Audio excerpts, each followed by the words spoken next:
vamos a coordinar puntualmente el módulo 1, criminalística y criminología.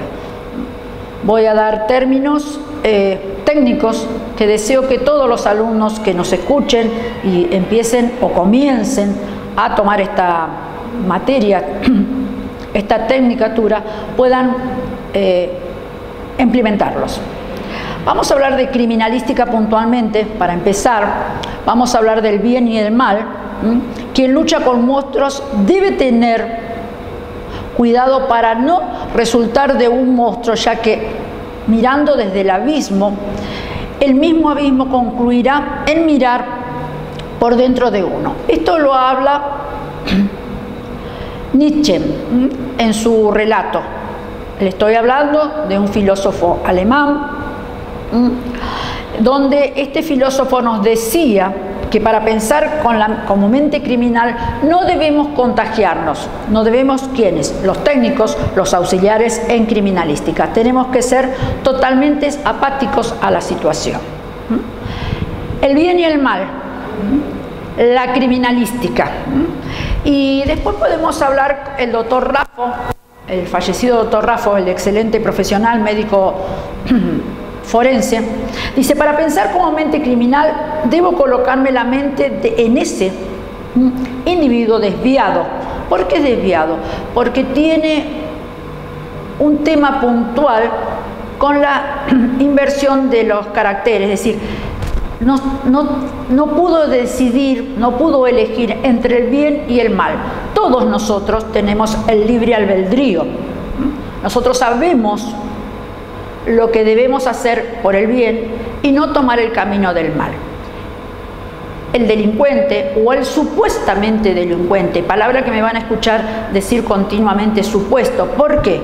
Porque no tengo una sentencia judicial que lo dictamine a este humano o a estos humanos como delincuentes. Yo no puedo hablar de un violador, de un estafador, si no tengo una sentencia judicial. Por eso voy a hablar de supuesto. Para abordar la criminalística desde la interpretación personal y más cercano a las definiciones de los autores reconocidos que hemos estudiado entre nosotros, como se ha nacido marcadamente la intermediación de su objeto, el área de conocimiento, los métodos de investigación, las relaciones con otras disciplinas. Según estos autores, como en el caso de Guzmán, nos habla del área de investigación criminal, la ciencia multidisciplinaria que ha emergido como una importante fuerza que tiene el impacto de todo el sistema judicial, definidamente la profesión y la disciplina científica, que está dirigida a la individualización del supuesto delincuente o de los supuestos delincuentes. La evaluación con la evidencia física mediante la aplicación de las ciencias. Y después vamos a hablar de cada ciencia en particular y las situaciones legales. Los técnicos, los licenciados, los asistentes en criminalística somos auxiliares de la justicia. La criminalística estudia toda la investigación para poder determinar cómo ocurrieron los hechos, cómo se cometió ese hecho, quién o quiénes cometieron ese hecho, en un caso de un hecho sucedido o de un caso de un hecho aproximado. Esta es la base de la evidencia. La evidencia, ya vamos a hablar sobre evidencia, sobre indicio, evidencia y prueba. Dice, la base de la evidencia física o lógica del delito se ocupa al determinar en qué forma delictual se desarrolla este delito o ese delito. ¿Quién o quiénes cometieron estos delitos? Involucrados, si los hay, si hay partícipes, y quién fue la víctima, si la hay. Esas son las premisas de la criminalística. El apoyo de múltiples hilos y o métodos se basan en las técnicas de trabajo y de disciplina. Tenemos un protocolo de preservación del hecho, como ejemplo la labor pericial, las ciencias auxiliares, la balística, fotografía, planimetría, datiloscopía y documentología. Todos estos puntos son forenses y con la reconstrucción de la escena del crimen. Todas estas disciplinas que he nombrado se utilizan para poder discernir un hecho delictual. La investigación, cómo investiga el técnico, el licenciado, para poder llegar a un punto exacto de qué sucedió en esa escena del crimen. Indicios, pistas, evidencias que buscan determinar el porqué de ese cometido. El carácter práctico de la biología y de la genética forense, la física, la química nos permiten llegar a la verdad del proceso y obtener un resultado positivo, que no cometamos errores los que trabajamos y los que estudiamos la criminalística. Para poder proseguir, para poder llegar a esa determinación, debemos comprobar que ese delito y la culpabilidad y la resolución de estos indicios que fueron encontrados, hallados en la escena del crimen. Esto es lo global, lo principal, lo primordial de la criminalística. Y entrándonos al significado puntual de que lo que es la criminalística, según sus autores, voy a nombrar algunos, tenemos muchísimos. Yo siempre menciono a Montiel, es uno de los más, a mi manera de pensar, más contundente de la definición de criminalística. Mateo Cabo, un argentino, habla de la ciencia de los datos técnicos relacionados con el hecho, de los hechos penales, obviamente, y de su prevención. Hechos penales y su prevención, prevenir el delito. López Rey Arrojo, un español, es la ciencia auxiliar del derecho penal y del proceso penal. Y allá por el 1892, Gross Hans, un austríaco, nos habla, que incluyó él nos habla en su primer manual de la criminalística, es el manual del juez. Es un ensayo cómo es la ciencia práctica de la investigación. Y así nombrando a varios, y voy a nombrar al que yo recién el mentor, Juventino Montiel Sosa, dice que la criminalística es la ciencia penal natural mediante las aplicaciones, conocimientos, metodología y tecnología. Estudia las evidencias materiales y descubre y verifica científicamente el hecho presunto delictuoso. ¿Y por qué hablo de presunto? Por lo que hablábamos recién. Porque puede ser un suicidio y en realidad después de todo el trabajo pericial ha sido un homicidio. Y así puedo dar muchísimos ejemplos, aportando pruebas a la justicia para llegar al resultado más benigno. Eso es lo que nos dice Montiel, Juventino Montiel Sosa. La criminalística como sujeto es el estudio no solo a la persona, sino al potencial hecho delictuoso. Eso es lo primordial. El objeto, y ahora voy a empezar a mencionar los principios y sus funciones. Maneja y se basa su labor en la utilización de un método científico. Inductivo por parte de las premisas particulares, y se llega al conocimiento por verdad general, a partir de la hipótesis y de la observación experimentada. La criminalística nos ocupa, o se ocupa mejor dicho, de determinar la forma y quién cometió aquel supuesto delito. Y los principios básicos. Nosotros tenemos 7 principios básicos en la criminalística. El uso, el principio de uso, el que nos habla de los agentes mecánicos, físicos y químicos y biológicos para poder determinarla.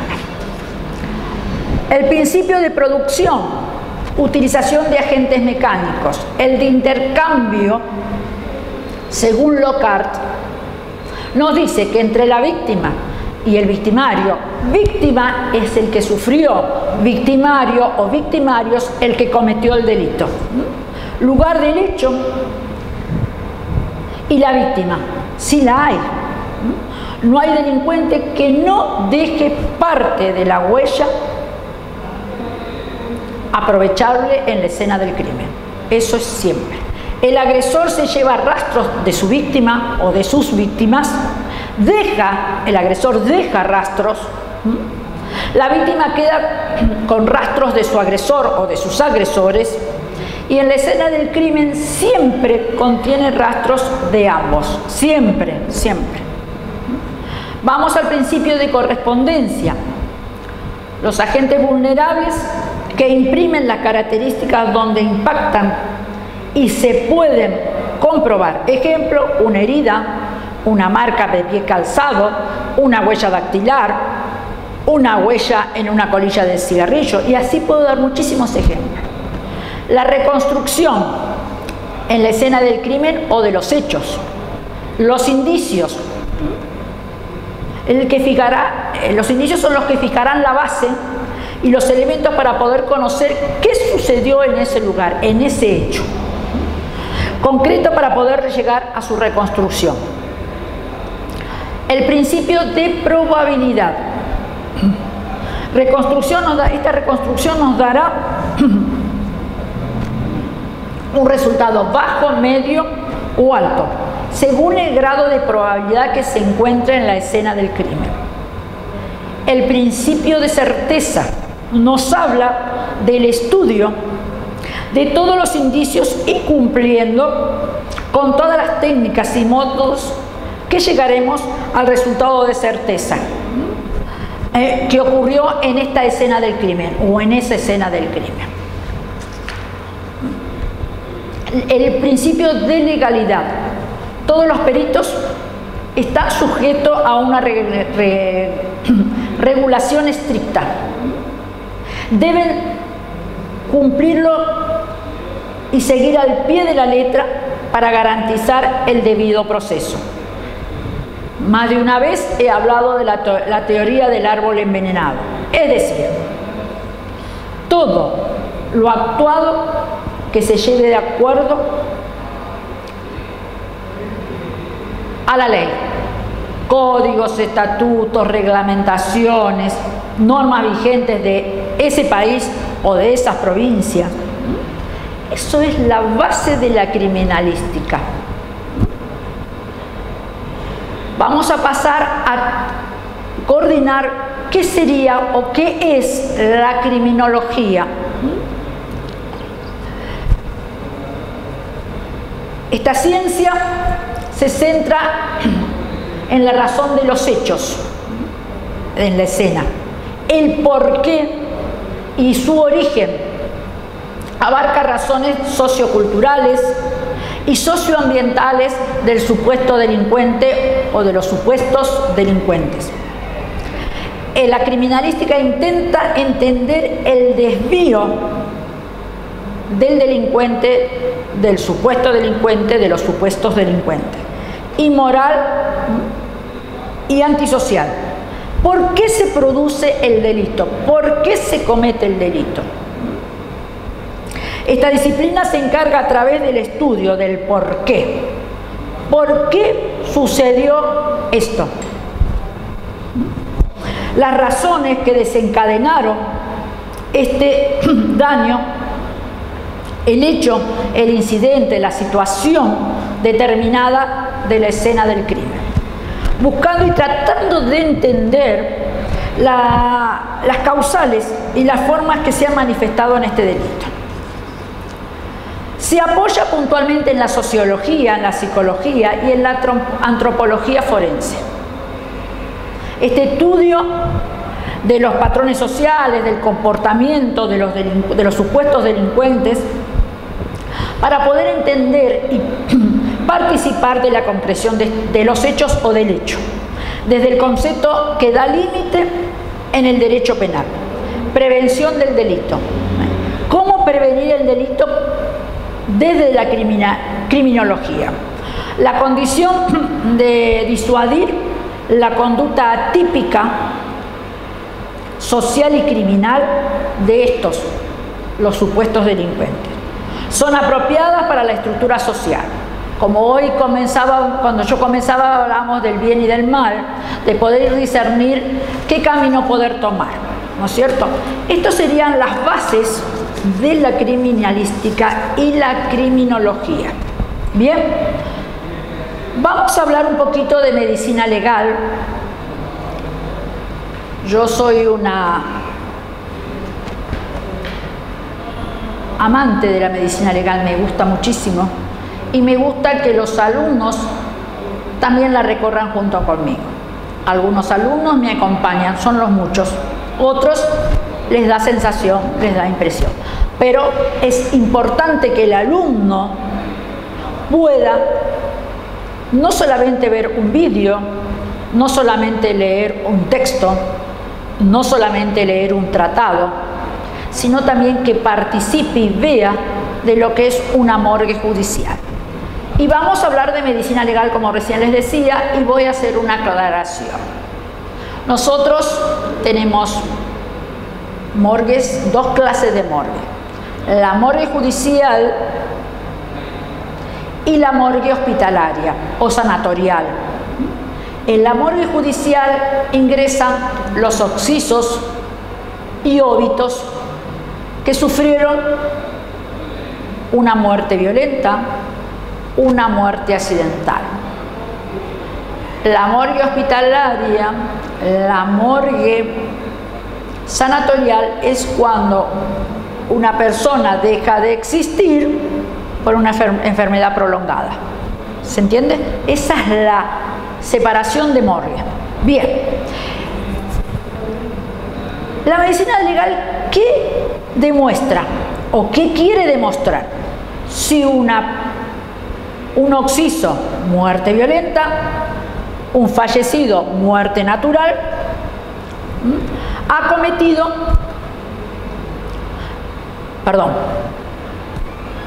cometido un daño en esa que era persona.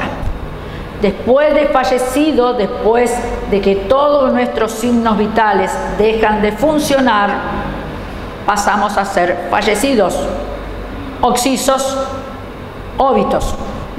Dice, se encarga de demostrar causas de daños a las personas y los occisos como objeto del delito. Intervienen médicos forenses, médicos de constatación de óbito, médicos de constatación de lesiones por maltrato y médicos de constatación por ataques. Nosotros aquí en Córdoba, yo estoy en la ciudad de Córdoba, tenemos la separación de morgue judicial y una parte donde se constatan óbitos. Óbito, cuando una señora, doña Juanita, voy a dar un ejemplo para que se entienda.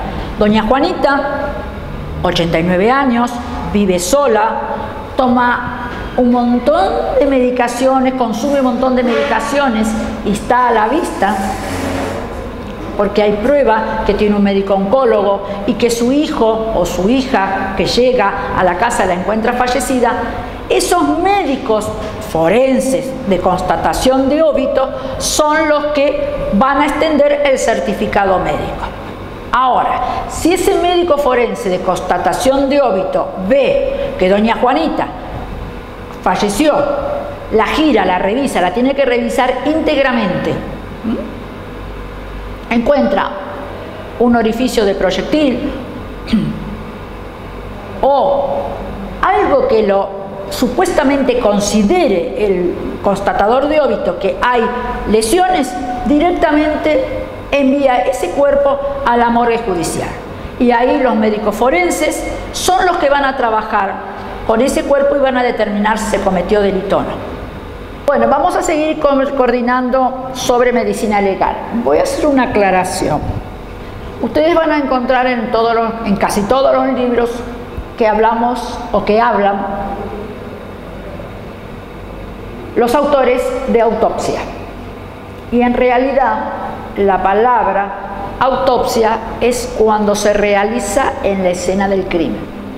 Necropsia es cuando ya está en la mesa de Morgagni en la morgue judicial y se le hace el estudio micro y macro a ese cuerpo o a esos cuerpos. Esa es la aclaración que quería darles. Y nos habla, es una aplicación de los conocimientos médicos para acompañar los problemas judiciales y esto poderlos resolver. ¿Qué delito se cometió en ese cuerpo o en esos cuerpos? La investigación, y vamos a hablar de la investigación criminal que nos acompaña en la medicina legal. Dice, y en la escena del crimen, asienta y se apoya en la criminalística y en la criminología, por ende la medicina legal, es decir, para poder dilucidar qué sucedió. Cada uno elabora conjuntamente desde las artes y las disciplinas aplicables para llegar a un resultado benigno. El objetivo de la criminalística dentro de la medicina legal es dar con la identificación del autor o de los autores que han cometido ese delito, determinar las pruebas de la comisión de ese delito y las formas cómo sucedieron y el desarrollo del hecho delictual. Cómo proceder en la reconstrucción del hecho y las formas que desarrolla ese hecho, esa escena o ese hecho delictual. Entender cuál es la clase de delito que se ha cometido en ese hecho y llegar puntualmente a esclarecerlo.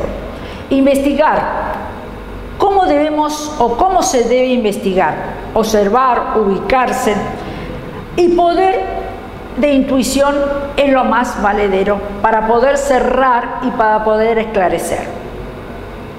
Investigaciones deben saberse distinguir, eliminar huellas producidas por extraños en la escena del hecho. ¿Vieron cuando sucede algo, sucede un hecho delictuoso, las personas se agolpan? Bueno, el personal básico policial tiene que esas personas no transpieran en la escena del crimen para poder llegar a algo positivo en la investigación de esta escena del crimen. Hacer constar las evidencias y también la ausencia de evidencias, porque a veces no hay evidencias para poder llegar a una prueba.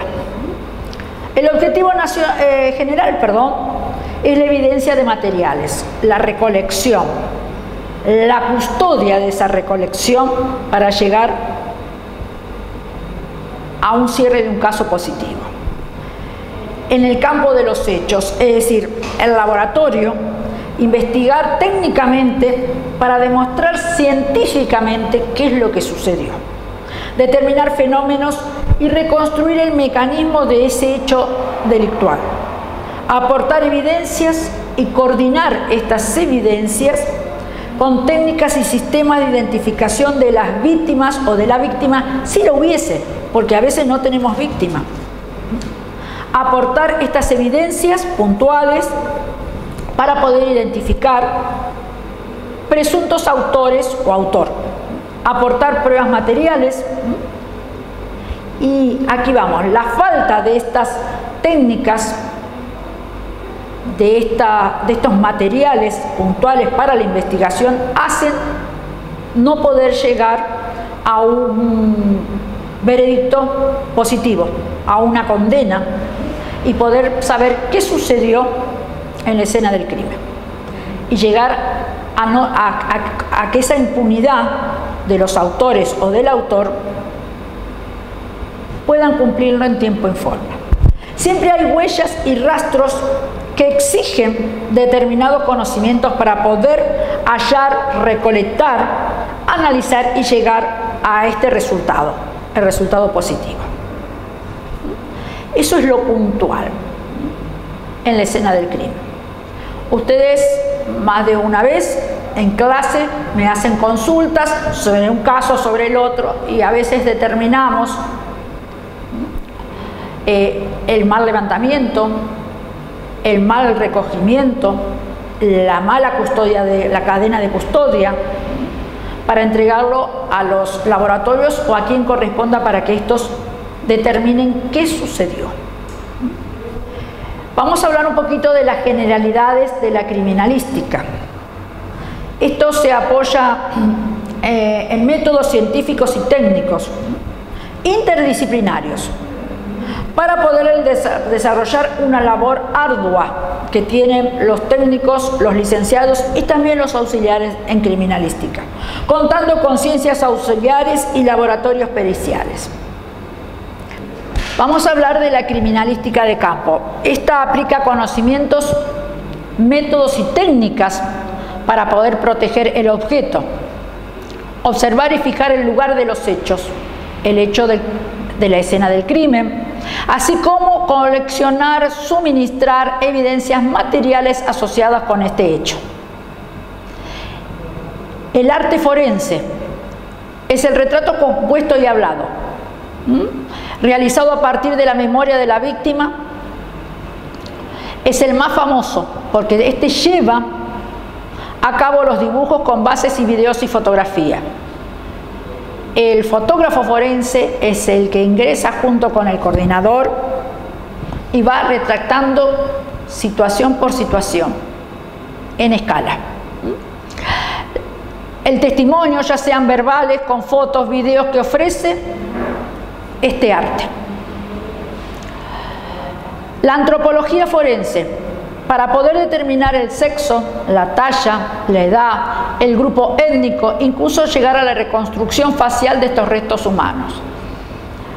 Nosotros tenemos un gran equipo, que es el equipo del FAF, el equipo de antropología argentino, que nos tenemos que sacar el sombrero porque al principio eran especialistas, eran médicos, y hoy son especialistas en antropología forense. Y esto fue ayudado por hace muchos años por el Dr. Shaw, un norteamericano, que es el padre, lo llaman el padre de la antropología forense, el que los instruyó y les enseñó cómo trabajar en las escenas. Obviamente, si es antropología es porque han pasado muchísimos años. Y hoy los antropólogos forenses que están en el equipo dan escuela en muchos puntos del continente, en el África puntualmente, en México, y el ejemplo más reconocido y más renombrado no solamente son nuestros héroes de Malvinas, sino también las mujeres de Juárez en México. No me voy a extender porque es muy largo y muy lindo antropología forense. Los invito a visitar la página del LFAF para que se interioricen. Bien, balística forense es la rama de la balística en general, pero puntualmente en las heridas en un cuerpo, de un occiso o de un óbito, y es la parte fundamental de la criminalística. Tiene como objetivo en sus laboratorios que llevan a cabo todos los procedimientos estudiados y necesarios para determinar si fue homicidio, si fue suicidio, si fue accidente o fueron lesiones personales. La datiloscopía. Nosotros teníamos un argentino nacionalizado, Juan Bucetich, que es el padre de la datiloscopía. Tenemos en honor a Juan Bucetich la escuela de la policía de la provincia de Buenos Aires lleva su nombre. Este señor, en tiempos remotos, había determinado, y se utiliza en todo el mundo, los 4 puntos para poder determinar la identidad de un occiso, de un óbito o de una persona. Y dice, aunque la gran mayoría de las impresiones dactilares pueden hallarse en el lugar del hecho, en otros casos es necesario que los objetos que posiblemente tengan una huella latente. Nosotros tenemos, la gran mayoría de los humanos tenemos dígitos, 10 dígitos. Hay personas que por un problema de genética han tenido o tienen un 6º dedo, y ese dedo o esa falange, la palabra justa, no tiene articulación y a veces no tiene huella dactilar. Bien, es la manera de poder identificar, vuelvo a repetir, un occiso, un óbito o una persona. Documentoscopía. La palabra nos dice documentoscopía. No solamente los billetes de moneda corriente, las tarjetas de curso legal de nuestro país, tarjeta de crédito, tarjeta de débito, tarjeta de servicio médico, los registros de automotor, un documento que tenga firma y que esté apostillado, todo eso es documentología. Documentoscopía es el estudio de esos documentos para poder saber si son reales o son apócrifos. Partida de nacimiento, documento único, pasaporte, carta de viaje, testamento, escritura, traslativa de dominio. Les puedo nombrar toda la clase de documentos que se nos ocurra. El estudio de esos documentos se llama documentoscopía. Bien. Entomología forense. La entomología forense es el estudio de la fauna cadavérica de los antrópodos que se encuentran en un cuerpo. Ustedes saben que si el cuerpo se encuentra sumergido en el agua, en un calor de una temperatura excesiva, o al contrario, en un lugar de temperaturas muy bajas, la cantidad y la calidad de antrópodos o de fauna cadavérica va a ser totalmente distinta. Y dice, se basa en la sucesión de la ecología de los antrópodos que se instalan en un cadáver para determinar la fecha de muerte, la data de muerte. Es especialmente útil en cadáveres con varios días y semanas o meses de antigüedad. Fisonomía forense es la que reconstruye las características de un rostro con la manera material de los moldeados. Y aquí me voy a traer un ejemplo. Cuando se encontró al doctor Ernesto Che Guevara, no se lo podía reconstruir. Entonces, por medio de fotografías, por medio de retratos y por medio de la digitalización, el equipo de antropología forense pudo determinar que era Ernesto Che Guevara.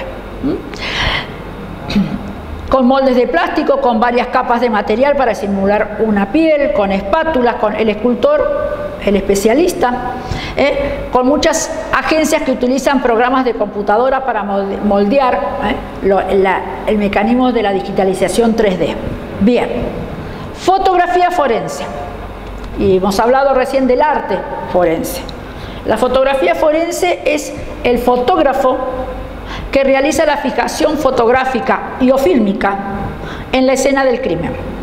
Y todo lo relacionado con la misma es fundamental. Es decir, el recojo de un indicio o de una evidencia tiene que ser fotografiado, enumerado, alfanumérica o numérica, para poder determinar en qué lugar, en qué situación y poder ubicarlo en la planimetría. Genética forense es el estudio del material biológico como la saliva, la sangre, el semen, el cabello, el pelo y otros tejidos que permitan tipificar si hay ADN y qué clase de ADN. Y me voy a explayar en un ejemplo. Yo puedo encontrar una mancha hemática en una escena del crimen, pero puede ser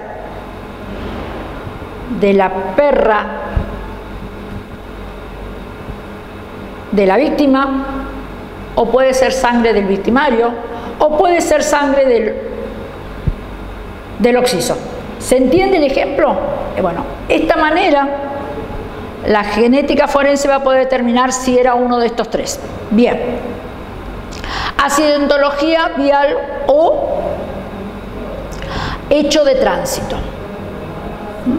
Hay muchas técnicas para poder determinar qué sucedió en un accidente de tránsito. Técnicas de análisis químico puntual, pueden examinar fragmentos de pintura, de frenado, de vuelca de líquidos de los vehículos, y para poder saber qué compuestos de estos mismos. Hematología forense. Esta especialidad, la aplicación de la química es fundamental si una mancha X se encuentra en el lugar del hecho, es sangre y si este es de animal o de humano, lo que hablábamos hace unos instantes atrás. En caso de tratarse de sangre humana, determinar el RH. Bien, incendios y explosivos.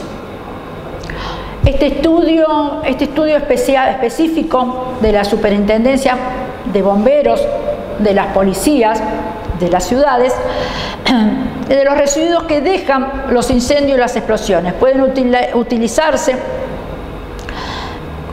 para saber, por medio de una capa fina, para saber si fue adrede, si fue la mano humana o fue sinceramente un accidente. Medicina forense. Si se considera del laboratorio el lugar donde se realizan trabajos de investigación científica. Bien, pueden estimarse en un necronio o en los servicios médicos forenses, como los laboratorios que utilizan médicos especialistas para este estudio minucioso del cadáver. Hoy temprano hablábamos del estudio micro y macro de ese cadáver. Micro, estatura, femenino, masculino, herida de proyectil, de arma contundente y todo lo que, vestido, con qué clase de vestido, la tez. Ese es el macro, lo que yo veo, la medición de su estatura, lo que yo veo del cuerpo, de ese occiso. Ese es el micro. El macro es a partir de la apertura de ese cuerpo y el estudio de los médicos forenses. Bien. Meteorología forense. Cuando nosotros relatamos en la línea del tiempo la escena del crimen, debemos colocar sí o sí, para la ayuda de la justicia, la meteorología forense.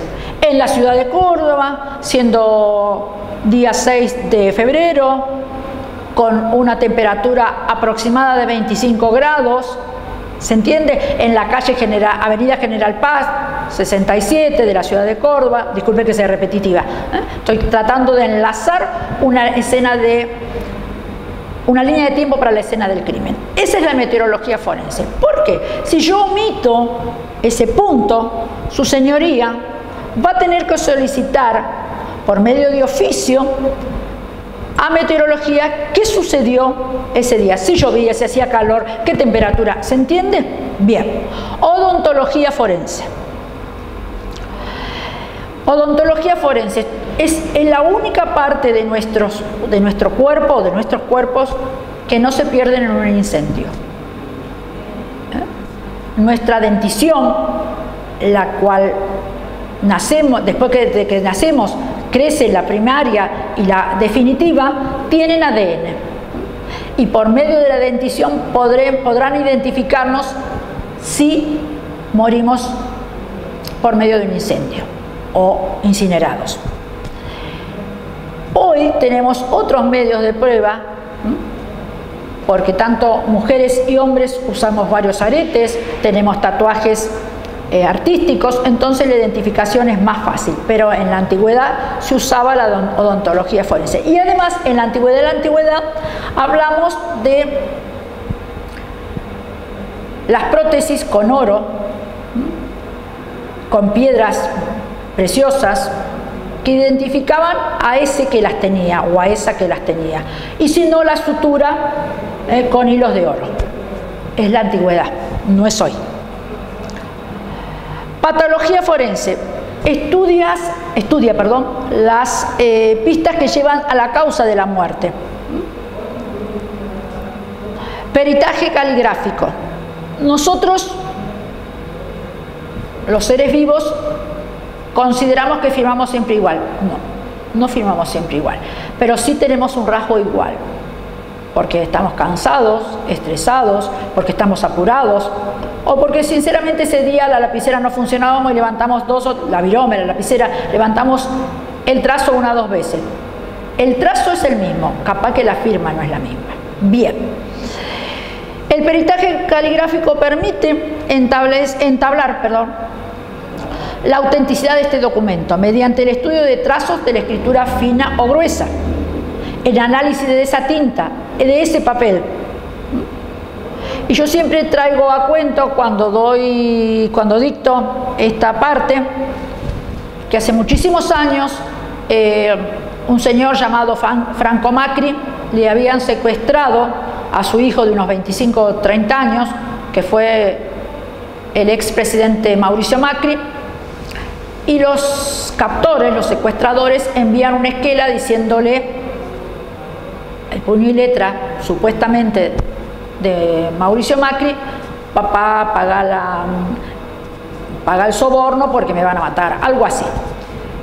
Y Franco Macri no creyó, porque él decía que esa no era la letra de su hijo, que no era su firma, que no era. La que pagó fue su mamá, la señora Garfunkel, que pagó el rescate. Ustedes vieron cómo son los periodistas incisivos. Aparece Mauricio Macri después del pago del rescate, y los periodistas le preguntan: Mauricio, ¿esa esquela era tu firma? Y Macri hijo contesta muy seriamente: sí, era mi firma. ¿Y pero por qué tu papá decía que no era? Porque tenía una pistola 9 milímetros y estaba escribiendo. ¿Se imaginan con una pistola nosotros 9 milímetros y que nos obliguen a firmar o a escribir? No va a ser la firma que firmamos todos los días, o los que escribimos todos los días cuando le decimos a los hijos: mamá, ya viene. ¿Se entiende? Bien. Piloscopía es el estudio químico que puede determinar si es pelo en el estudio, si es pelo de humano o pelo de animal. La gatita, el perrito que tenemos en casa, o la oxisa que nos quedó en casa. Y aquí hay una diferencia: pelos tenemos los humanos, pelos tienen los animales, pero los humanos tenemos cabellos y vellos. Química forense. Esta importante especialidad la aplican todos los conocimientos y las técnicas químicas con objeto de conocer la naturaleza de cualquier sustancia o elemento que se encuentre en la escena del crimen. Su participación en la investigación es interdisciplinaria con otras ciencias forenses, porque pueden dilucidar qué pasó, qué sucedió en la escena del crimen. Toxicología forense puede ser aplicada en sujetos vivos y o muertos. En personas vivas se toman muestras de orina y de sangre, y en la orina se puede determinar principalmente la presencia de medicamentos, drogas por adicción, y en la sangre se puede llegar a encontrar alcohol etílico. Estas son las funciones de las tareas de la criminalística.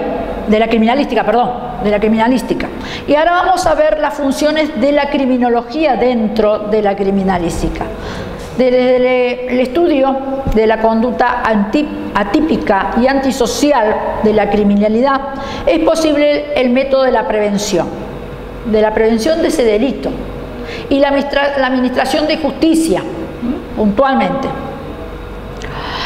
Su función de investigación dentro de este ámbito de encierro como productora de la evolución y del estancamiento de la política criminal y la reinserción.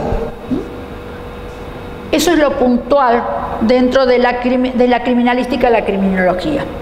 Que se cumpla la pena dictada por una sentencia y luego la reinserción de esos delincuentes que han cumplido con la ley. La importancia de la criminalidad y la criminología en la evolución de buscar la verdad por medio del medio de prueba. Bueno, vamos a hablar ahora de la historia de la criminalística. Hoy hablamos del bien y el mal. Vuelvo a repetirlo. Dice, sobre todo surge en la criminalística el retrocedimiento de las primeras situaciones del delito de la humanidad. Y vamos a hablar antes de Cristo, Abel y Caín. Caín asesina a Abel, convirtiéndose en el primer asesino condenado por la eternidad.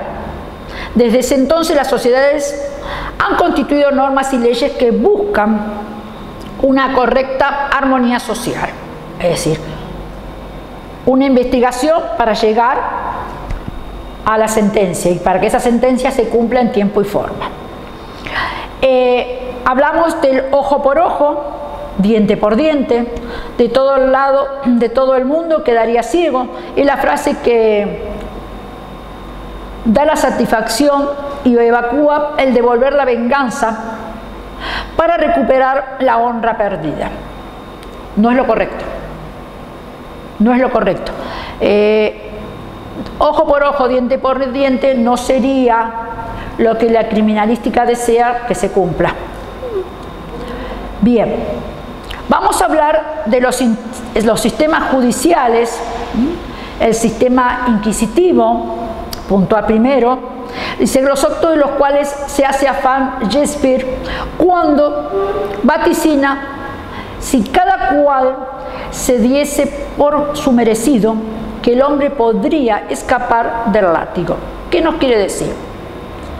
Dándonos este lugar a entender la sistematización de la justicia a través del paso del tiempo. En este punto se transita la evolución de la historia para dar relevancia a las necesidades que necesita la sociedad, un pueblo, un país. Dar lugar a los medios de prueba con el fin de utilizarlos como necesario para demostrar el delito, dando lugar al testimonio, al juramento de las partes, los duelos de las partes acusatorias y acusadas o acusadas, la confesión, la documentación aportada para la prueba de estos indicios y las pruebas técnico-científicas que habíamos hablado en tiempo y forma hacia atrás.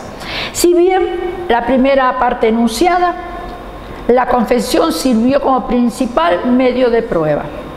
La misma era utilizada en forma totalmente deliberada y preferida del sistema de justicia inquisitivo, donde la simple confesión de parte de ese detenido servía como fuerza de ley suficiente y relevando las pruebas como confesión de parte y relevo de pruebas. Ese es el sistema inquisitivo. Y el sistema acusatorio, hoy en día sabemos que el sistema de justicia no se puede basar pura y llanamente en la idea de la confesión. Y aquí traigo el ejemplo. ¿Se acuerdan del encargado de edificios de la calle Rabiniani en la Ciudad Autónoma de Buenos Aires? El tal Mangieri, que él confiesa ante el personal policial que él había cometido delito contra la menor Ángeles Rawson, y después su abogado de ese momento quiso intervenir y poder hacer caer la prueba. Bien, la confesión en el sistema acusatorio en nuestro país no sirve. Se debe confesar ante el fiscal y o juez. Bien. Por ello la justicia se basa su condena en la evidencia, en las pruebas, en las confesiones, y las pruebas testimoniales. Este sistema se basa en un enfrentamiento de partes, donde la Fiscalía y la defensa usan el derecho a réplica de las acusaciones e imputaciones por medio de las pruebas. Las pruebas escritas, no solamente las pruebas que después de todo el estudio van a tener un informe técnico. Pero la manera imparcial a las partes de la defensa y la Fiscalía. Usualmente se utiliza este sistema acusatorio, se presenta con la publicidad, o mejor dicho, con la presencia de público como meros observadores y jurados. Estos últimos deliberan, discuten en razón de las pruebas brindadas por ambas partes, indicios volcados y prestación oral. Y aquí vamos a hablar de los juzgados donde hoy se estipula el juicio por jurado. Bien, el desarrollo con base de la ciencia que utiliza la criminalística para encontrar la verdad. Esta evolución busca puntualmente la verdad y empezó a utilizarse a los llamados testigos. Las pruebas que comprenderó a través de los siglos fue causa de muchos errores judiciales, ya que se corresponde en el mero relato de un hecho visto a través de un temperamento. Según el autor español Bernardo de Quirós, nos habla que se puede dar una clasificación de la investigación del delito en 3 etapas, encontrándose su desarrollo a través del tiempo policial, criminal y o científico como la etapa equivocada, la etapa primitiva. Esta etapa se considera y se implementó incorporar a las fuerzas del orden, a los delincuentes, 1809, los cuales con el paso del tiempo lograban hacerse de posiciones hemogénicas de la cúpula, y esta errónea conceptualización se basa a pensar de un ladrón solamente podía ser descubierto por otro ladrón. No es la correcta. En la etapa empírica, la etapa deficiente, esta etapa se opta por la incorporación de personas que no poseían antecedentes en las filas policiales y de la investigación, dado el inicio a su vocación o inclinaciones investigativas. Algunos de estos de puras facultades naturales y verdaderamente intuitivas, con su fácil acentuación frecuentemente por delincuentes, aunque actuaban sin método ni disciplina investigativa. Por eso se la denomina empírica, que diera mencionado autor la segunda etapa de evolución policial. La etapa científica. Esta etapa corresponde a la utilización de los análisis físicos y elementos empleados para poder distinguir, examinar, cotejar pruebas, rastros papilares, huellas de pisada, pie calzado, dejado por los delincuentes o el delincuente, análisis químico de los residuos, manchas encontradas en la escena del crimen o la escena del hecho, como sangre, cabellos, pelos, saliva, semen, como hemos mencionado anteriormente. La cooperación de la fotografía registra el campo amplio, desde los menores detalles del lugar del hecho, de los pasos del delincuente y sus huellas. El levantamiento topográfico para ofrecer la vista de la sintetizada de varios de los lugares donde se ha cometido en la escena del crimen. El levantamiento topográfico para la aplicación de escalas reconstructivas, la elaboración de la hipótesis, los posibles mecanismos de este suceso, la reproducción mediante el software y la reconstrucción virtual de las consecuencias fácticas, el uso interdisciplinario de todos los recursos técnicos que tenemos científicos, unido a la eficacia y aplicación de los métodos inductivos y deductivos en el campo y en el laboratorio. Según Montiel, en conclusión, se puede decir que la criminalística ha vivido una sola época. Se inició en la científica y continúa en la científica.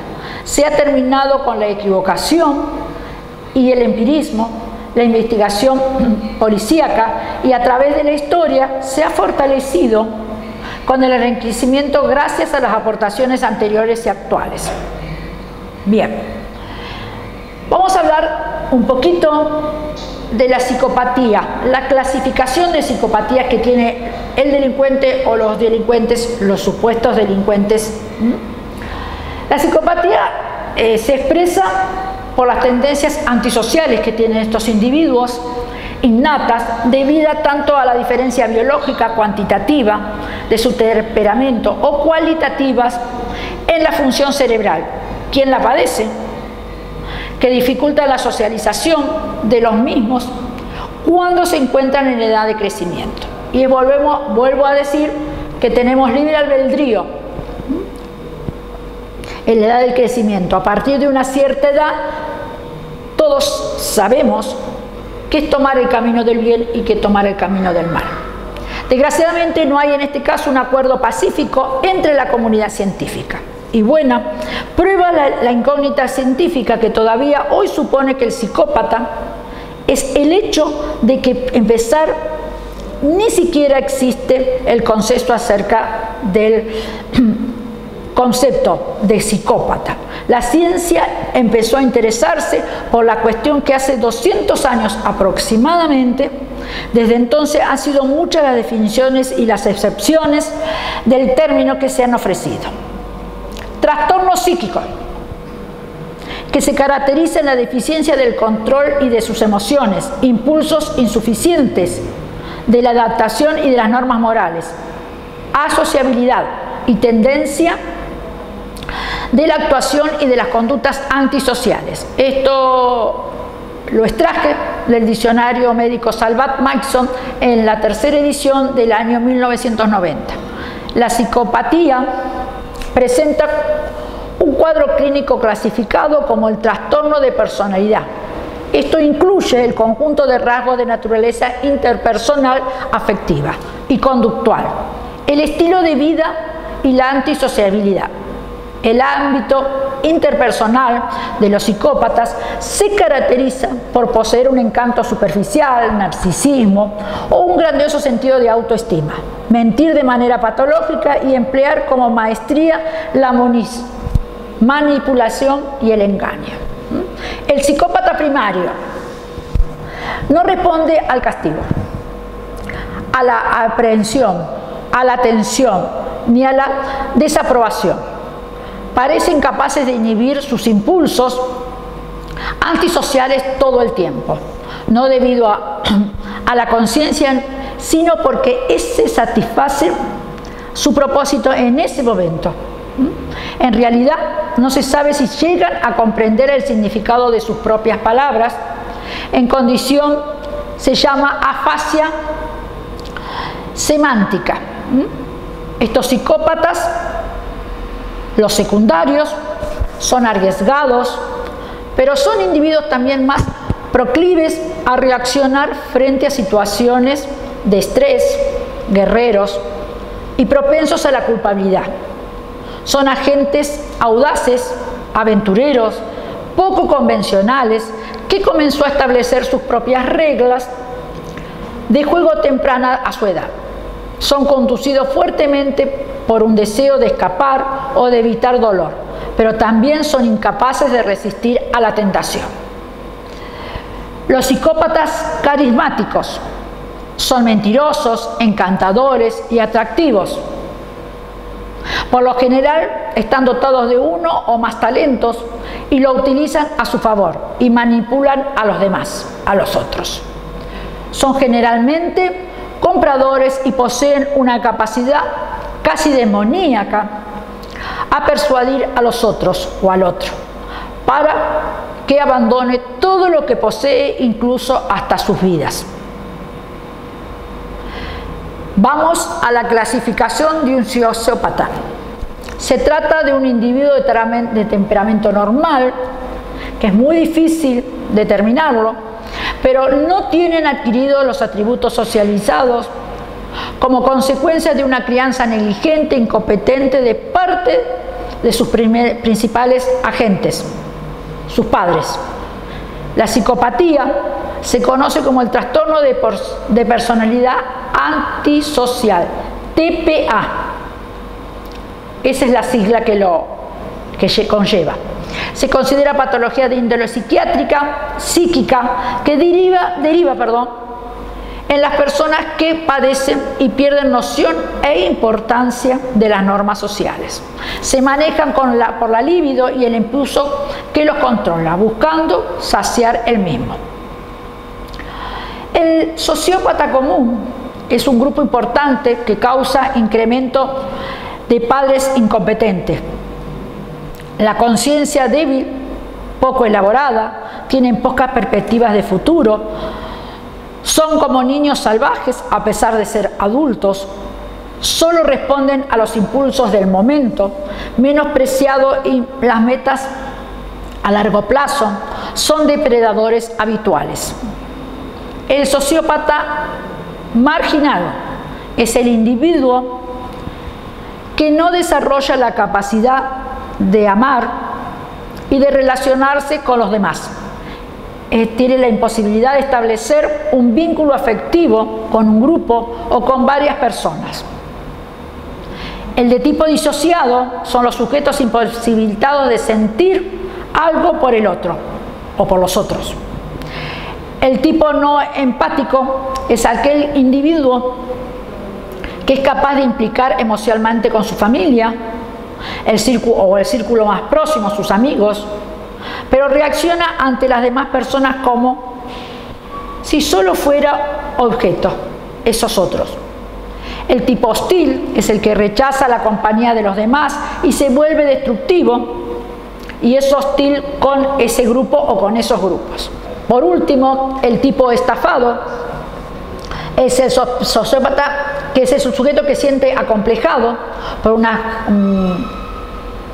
justificación de incapacidad y de acatar las reglas sociales. Es totalmente antisocial. El sociópata agresivo es el sujeto que disfruta lastimando, asustando o tiranizando a los demás, pues hace sentir poderoso e importante el simple hecho de dominar a sus víctimas.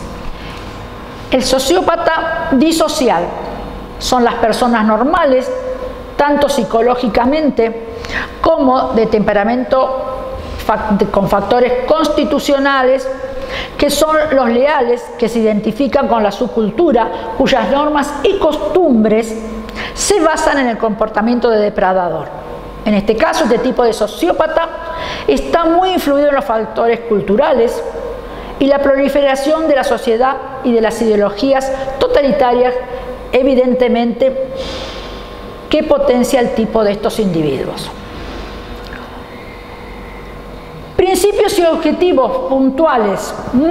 Desde el perfil criminal y criminológico, el profiling es la disciplina de la ciencia forense que ocupa analizar las huellas y el comportamiento en una escena de un crimen o una escena del hecho, como el objeto de proveer la información útil a la policía para la captura del delincuente o de los delincuentes desconocidos.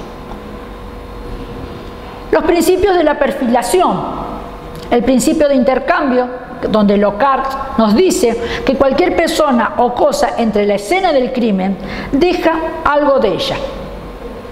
Deja y se lleva. También se lleva algo cuando sale, realiza la transferencia.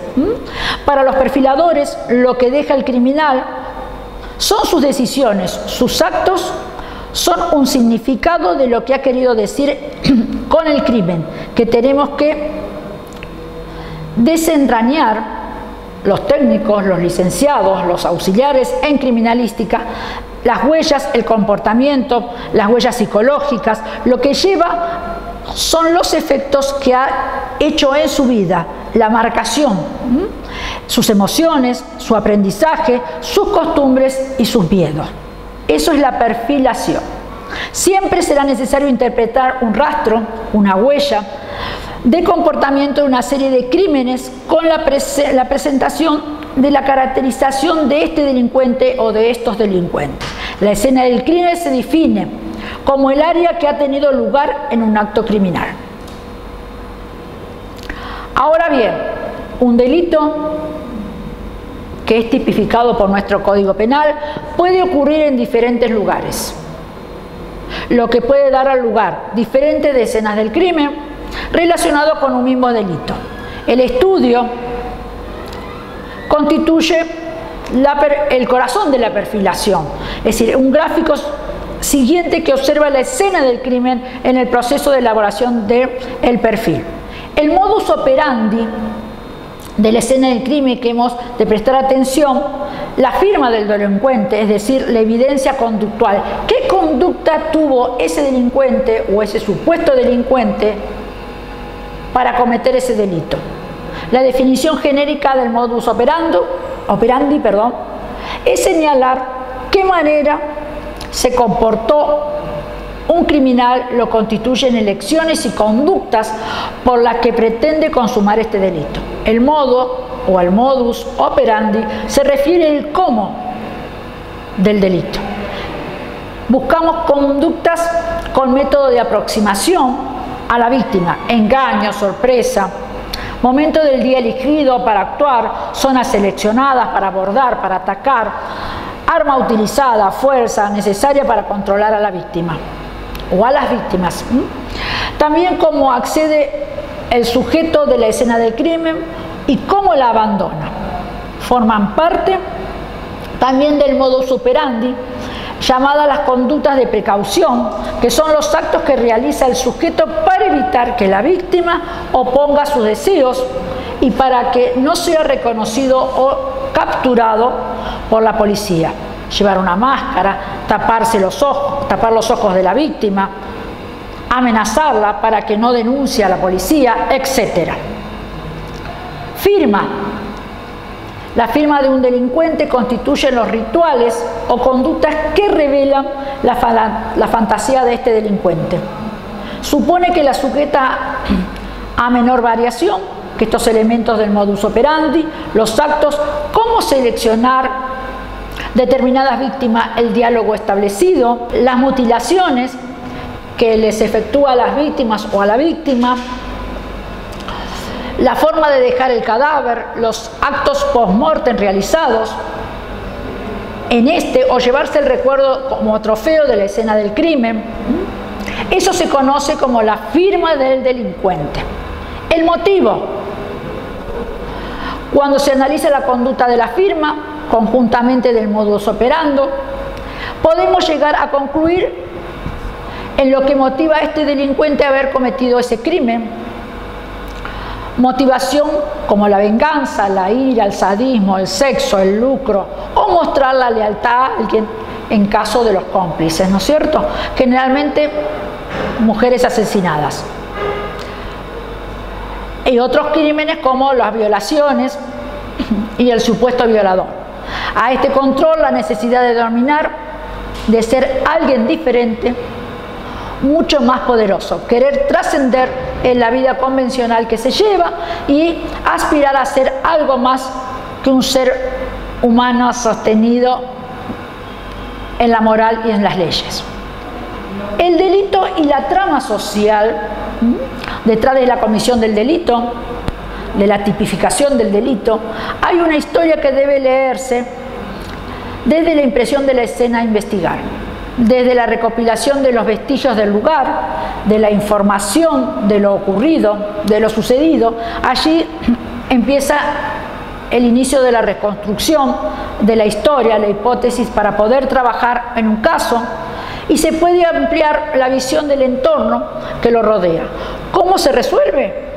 Bien, en base de la criminalística de campo, desde las bases científicas, esclarecer este hecho o ese hecho. La investigación judicial, para la resolución del esclarecimiento, desde los cuales son causas de un delito. En otra definición, la conducta típica, antijurídica y culpable, constitutiva en la infracción penal.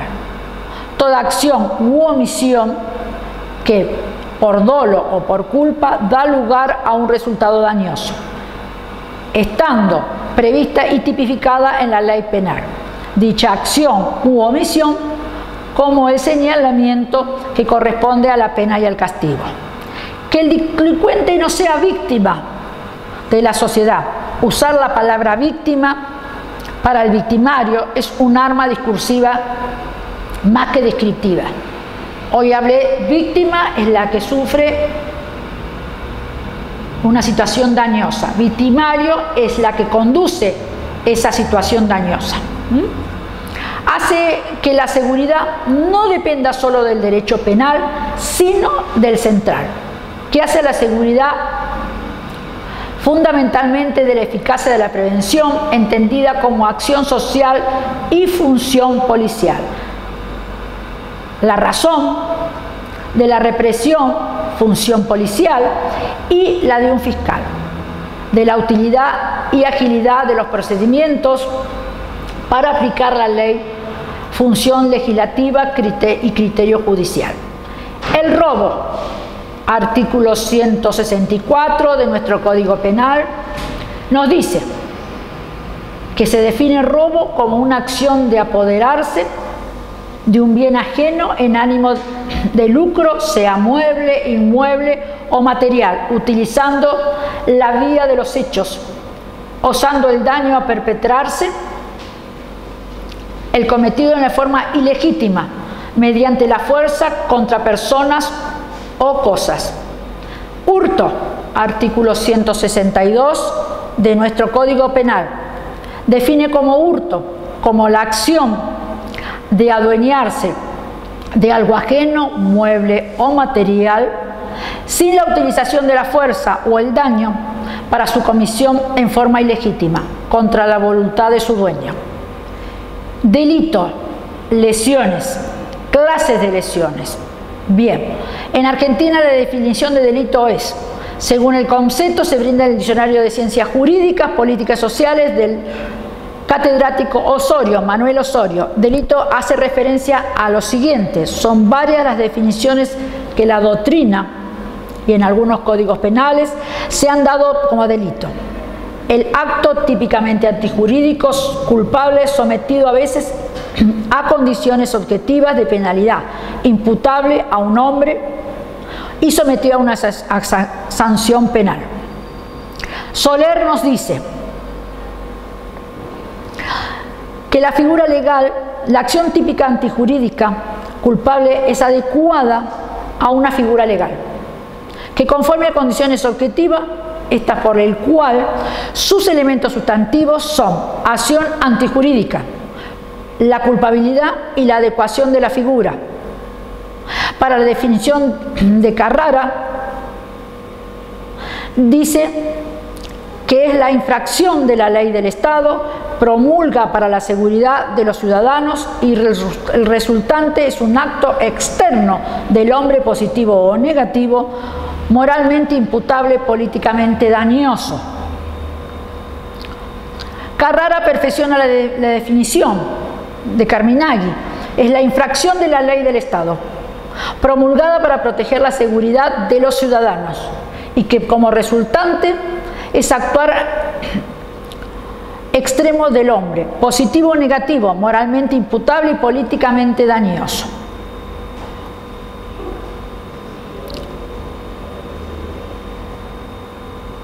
Bien, el crimen puntual. Desde el punto de vista jurídico, un crimen, obviamente es un delito, son conceptos totalmente equivalentes, ya que ambas conductas son punibles. Pero el delito es un comportamiento más genérico, que abarca muchas conductas y muchos bienes jurídicos a proteger: la vida, el patrimonio, la salud, la integridad personal, la intimidad, la libertad y el honor. El crimen es un concepto para referirse a un delito de extra gravedad, a un delito ofensivo contra las personas, como un asesinato o la tortura. Un crimen implica la voluntad consciente de matar o de herir gravemente a otra persona o a otras personas. Algunos son tan graves que son considerados por la comunidad internacional como crímenes internacionales. Delincuencia. A lo largo de la historia no ha sido uniforme, dado que ni hoy, ni en día, ni será en el futuro. De modo que esta continuación de la evolución, al igual que el delito, es un problema real que varía en la intensidad, la gravedad, la tipología y la cuantía según el tipo de sociedad. Una sociedad tiene los delincuentes que se merece. Esto lo decía Emmett Goldman. Y compendio de las ciencias hacen que la criminalística y la criminología permitan la investigación de un hecho, desde la visión de varios artistas, que permiten determinar de forma adecuada si se trató de una comisión de robo, un accidente vehicular, una escena de muerte bajo las circunstancias extrañas, y aquí analizamos la búsqueda de la respuesta, la medicina forense. Lesiones. Es un producto de un traumatismo o una secuela orgánica, fisiopatológica, de un organismo que experimenta como que consecuencia de una noxa externa. Desde el punto de vista jurídico, todo daño en el cuerpo o en la salud. La noción de daño lleva implícita la idea de perjuicio. Se engloba dentro de este concepto a la resultante de la acción y de un factor externo que afecte la estructura anatómica, o sea, que determine cambios de la morfología tanto interna como externa en el organismo de un ser humano. El medio de acción que produce esta lesión corporal es representado de una forma de energía mecánica, física, química, físico-química, bioquímica, biodinámica y mixta. Este estudio se contempla diferentes estadios desde el aspecto médico-legal. Para continuar con el aspecto morfológico o somático, los agentes productores y el mecanismo de producción de la evolución de la diferencia de lesiones vitales y o post-mortem. Nosotros podemos tener heridas vitales, es cuando somos seres vivos, cuando somos óbitos, y occiso es post-mortem, después de la muerte. De acuerdo a la interacción de pautas, su producción por parte del autor puede dedicarse lesiones dolosas, culposas, y la definición de dolosas es cuando quien produce tiene la intención de dañar al otro o a los otros. Culposas cuando se provoca, si bien no tuvo la intención de dañar, con cuidado pudo haberlas evitado. Voy en una ruta, voy en la autopista, le cambié mis 4 cubiertas en mi vehículo, tengo la prueba de mi tarjeta de crédito y mi ticket, o el ticket de donde lo compré, esa es una prueba fehaciente. Y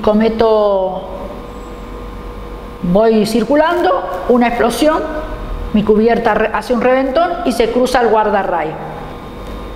De la mano contraria, colisión, muerte.